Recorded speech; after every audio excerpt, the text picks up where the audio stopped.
Richard Montgomery was an Irish-born soldier who first served in the British Army. He later became a major general in the Continental Army during the American Revolutionary War, and he is most famous for leading the failed 1775 invasion of Canada. Montgomery was born and raised in Ireland. In 1754, he enrolled at Trinity College, Dublin, and 2 years later joined the British Army to fight in the French and Indian War. He steadily rose through the ranks, serving in North America and then the Caribbean. After the war he was stationed at Fort Detroit during Pontiac's War, following which he returned to Britain for health reasons. In 1773, Montgomery returned to the 13 colonies, married Janet Livingston, and began farming. In June 1775, he was commissioned as a brigadier general in the Continental Army. After Philip Schuyler became too ill to lead the invasion of Canada, Montgomery took over. He captured Fort St. John's and then Montreal in November 1775, and then advanced to Quebec City, where he joined another force under the command of Benedict Arnold. On December 31, he led an attack on the city, but was killed during the battle. The British found his body and gave it an honorable burial. It was moved to New York City in 1818. Early life. Montgomery was born near Swords in the north of County Dublin in Ireland. He was born into an Ulster Scots gentry family from County Donegal. His father, Thomas Montgomery, was a former British Army officer and a Member of Parliament for the Rotten Borough of Lifford in East Donegal, which nonetheless returned 2 members to the Irish Parliament at College Green. He was a brother of Colonel Alexander Montgomery and a cousin of Colonel Alexander Montgomery, both members of Parliament for County Donegal. Another first cousin was an MP for County Monaghan, also named Alexander Montgomery. The Montgomerys were the East Donegal branch of the Clan Montgomery. Richard Montgomery spent most of his childhood at Abbeville House in Keensey, near Swords, in County Dublin, where he learned to hunt, ride, shoot, and fence. Thomas Montgomery made sure that his sons received a good education. Richard attended the school of the Rev. Saumarez de Bourdieu in Leixlip, and learned French, Latin, and rhetoric. Richard Montgomery entered Trinity College in 1754. Despite his great love of knowledge, Montgomery did not receive a degree. He was urged by his father and his oldest brother Alexander to join the military, which he did on September 21, 1756. His father purchased an ensign's commission for Montgomery, who joined the 17th Regiment of Foot. 7 Years' War. North America. For more details on the actions he participated in, see Siege of Louisburg and Battle of Ticonderoga. On February 3, 1757, the 17th Foot was ordered to march from its garrison at Galway and prepare to be deployed overseas. On May 5, Montgomery and the 17th Foot sailed from Cork for Halifax, Nova Scotia, arriving in July. The British had planned an attempt on Louisburg, but the operation was called off, and they sailed instead for winter quarters in New York. In 1758, the 17th Foot was sent back to Halifax, once again with the goal of taking Louisburg. The British commanders, Geoffrey Amherst and James Abercrombie, drew up a plan to assault the French at Louisburg, which is located on the Atlantic coast of Cape Breton Island, north of Halifax. The French garrison consisted of only 800 men, while the British force had 13,142 troops supported by 23 ships of the line and 13 frigates. On June 8, 1758, the attack on the fort began. Montgomery landed on the beach under heavy fire, and ordered his troops to advance with fixed bayonets. The outer French defences withdrew back toward the city. Montgomery's unit and the rest of the British force chased the French back to a point just outside the fort's guns. At this point, the British prepared to besiege the city. Due to bad weather, artillery and other materials needed for the siege took several weeks to arrive on shore. Montgomery had his men dig entrenchments and build breastworks, also ordering his men stay alert to the possibility of a French attack. On July 9, the French attempted a breakout, but it failed. On July 26, following a series of actions resulting in the destruction of most their fleet, the French surrendered. General Amherst was impressed by Montgomery's action during the siege, and promoted him to lieutenant. On July 8, 1758, James Abercrombie attacked Fort Carillon on Lake Champlain, but was repelled with heavy losses. In August, Montgomery and the 17th Foot sailed to Boston, marched to join with Abercrombie's forces in Albany and then moved to Lake George. On November 9, Abercrombie was recalled. Amherst replaced him as Commander-in-Chief. The British High Command, for the 1759 campaign, developed a plan for a three-pronged attack into Canada, in which forces including the 17th Foot would assault Fort Carillon and also capture Fort St. Frederick, near Crown Point, New York. Under Amherst's command, Montgomery and the 17th Foot participated in the capture of Fort Carillon. While the army was gathering prior to the battle, Montgomery's company was on guard duty. He ordered his men to remain vigilant for French and Indian ambush parties. On May 9, his suspicions proved correct when 12 men from the 17th were attacked. Montgomery and the 17th met stiff resistance at first. Montgomery ordered that his men were not to fire at night, fearing they would shoot their comrades. On July 21,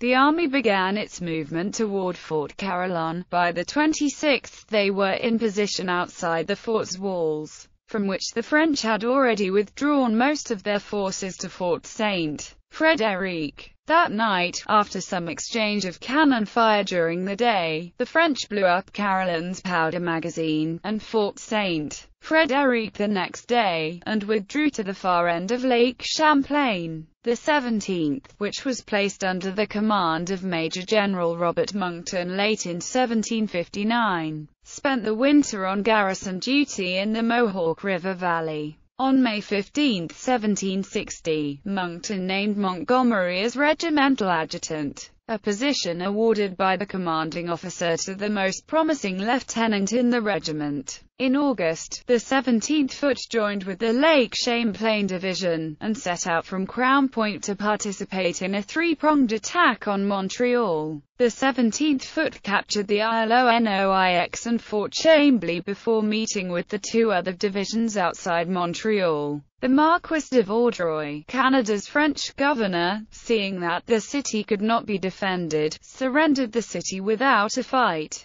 With the fall of Montreal, all of Canada fell into British hands. In the summer of 1761, Montgomery and the 17th Foot marched from Montreal to Staten Island, Caribbean. For more details on the actions he participated in, see British expedition against Martinique and Battle of Havana. After conquering Canada, the British government put together a plan to defeat the French in the West Indies. In November 1761, Montgomery and the 17th set sail for Barbados, where they joined other units from North America. On January 5, 1762, the force left Barbados and headed towards the French island of Martinique, arriving there in mid-January. The French, having received word of an impending attack, had built up their defenses. A beachhead was quickly established, and the main offensive began on January 24. The French outer defenses were overrun and the survivors fled to the capital, Fort Royal. The British prepared to launch an assault on the fort, but the French, seeing the situation was hopeless, surrendered.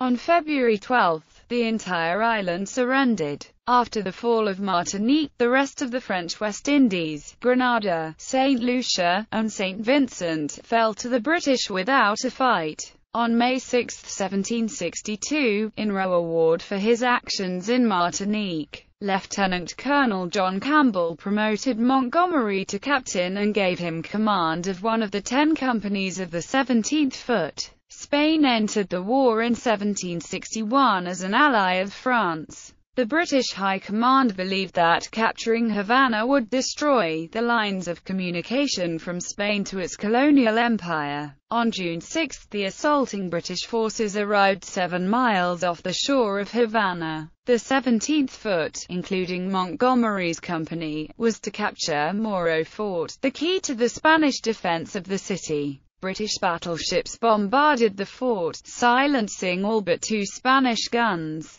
On July 30, Montgomery and the 17th Foot stormed and captured the fort. In late August 1762, Montgomery and the 17th Foot were sent to New York, where they remained for the rest of the war. The conflict was ended by the signing of the Treaty of Paris on February 10, 1763. Pontic's War. Angered by the French surrender, and unhappy with British policies that affected them, an Ottawa chief named Pontiac organized 18 Native American tribes that attacked British military and civilian settlements beginning in April 1763. The tribes captured 8 British forts and forced the evacuation of 2 more. General Amherst ordered the 17th to Albany in June 1763 to assist in combating the outbreak of hostilities. En route to Albany, the ship carrying Montgomery up the Hudson River ran aground near Claremont Manor, seat of the politically powerful Livingston family.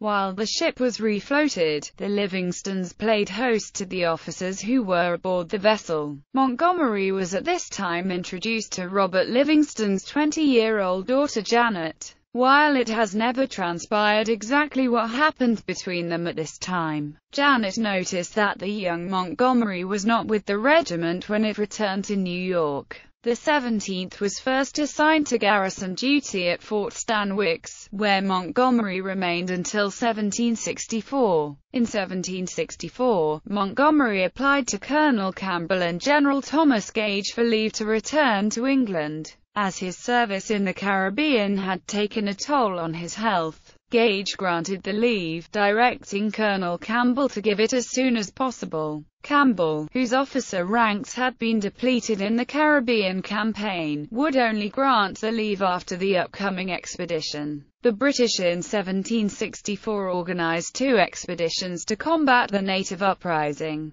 Montgomery and the 17th were on one of these expeditions, commanded by John Bradstreet, that went to Fort Niagara in July, where they were stationed for 1 month, while Sir William Johnson organized and held a major conference with natives from around the Great Lakes. The conference drew more than 2,000 natives. Bradstreet's forces stayed there as a deterrent to rumored native attacks. They then marched to Fort Detroit, which had been subject to a surprise attack earlier, arriving in August. For several weeks, Montgomery stayed at the fort, helping to improve its defenses, and also gaining an understanding of how to interact with the natives. In September, Bradstreet left Fort Detroit for Sandusky to meet with the Shawnee and the Delaware, while the 17th remained on garrison duty at Fort Detroit and Fort Michilimackinac. Montgomery, whose leave had been granted, accompanied him. On October 3, Montgomery and several other officers met with Thomas King, an Oneida chief. King had accompanied a detachment of Bradstreet's men on operations in Illinois. He reported that the natives were quite hostile there, and had recommended against military action against them. 2 days later, at a larger conference with Bradstreet and Iroquois leaders, Bradstreet explained to them that the British would not be attacking the Shawnee and Delaware. Bradstreet then released Montgomery, who traveled first to Johnson Hall and then New York, where he delivered dispatches from Bradstreet to Gage before departing for England. Recovery. In Britain, Montgomery recovered his health. He associated with Whig members of Parliament, who generally supported the colonists in their demands for more political freedom. Montgomery became friends with several prominent Whigs, among them Isaac Barr, Edmund Burke, and Charles James Fox. While stationed in Britain, Montgomery spent much of his time discussing politics with these 3 men. He began to question the British government's policies. In 1768, with the 17th foot back in England, he began a recruitment drive. Before it began, his company was only 17 men. He also became engaged. However, his fiancée proved to be untrue, and the engagement was broken. After being passed over for promotion in 1771, likely because of his political affiliations, he sold his commission for about £1,500 and left the military in 1772. He then bought scientific instruments, surveying tools, and draftsman's tools, and sailed for America in July of that year. He had decided to never marry or take up arms again, and to become a gentleman farmer, settling in New York. He bought a farm at Kingsbridge, 13 miles north of New York City. While adjusting to his surroundings, Montgomery renewed his acquaintance with Janet Livingston, who later recounted that politeness led him to make me a visit. After receiving permission from her father, he and Janet were married on July 24, 1773. After their marriage, Montgomery leased his farm to a tenant. His wife's grandfather, Judge Beekman, gave them a cottage on the post road north of the Beekman Arms in Rhinebeck in which to reside. Montgomery bought some surrounding land and set to work fencing, plowing fields, building a grain mill, and laying the foundation for a larger home called Grassmere, though it was yet to be completed at the time of his death, and the tiny cottage was his only residence in Rhinebeck. He said that he was never so happy in all my life, but followed that up by saying, "This cannot last, it cannot last." 3 months after their marriage, Janet told him of a dream she had in which Montgomery was killed in a duel by his brother. Montgomery replied by saying, "I have always told you that my happiness is not lasting. Let us enjoy it as long as we may and leave the rest to God." Because Montgomery was now tied to the Livingston family, who supported the Patriot cause, he began to turn against the British government, seeing himself as an American instead of an Englishman. He came to believe that the British government was being oppressive and was acting like a tyrannical parent state. New York Provincial Congress on May 16, 1775. Montgomery was elected as one of the 10 deputies to represent Dutchess County in the New York Provincial Congress. Although Montgomery had only lived in New York for 2 years and had not sought political involvement, he was well known and respected in the area, and he felt obliged to attend. He was reluctant to go, but nonetheless went to New York City, 80 miles south of Rhinebeck. The first session began on May 22. On May 26, 97 delegates, including Montgomery, signed a resolution legitimizing its authority. Montgomery's views were those of a moderate patriot. He believed that the British government was wrong, but hoped for an honorable reconciliation. Gradually, the faction of the Congress that remained loyal to the king lost its influence, with some not participating on a regular basis. Montgomery was selected to serve in a site selection committee to decide the placement of military defensive positions in New York, and was also involved in organizing the provincial militia and securing its supplies.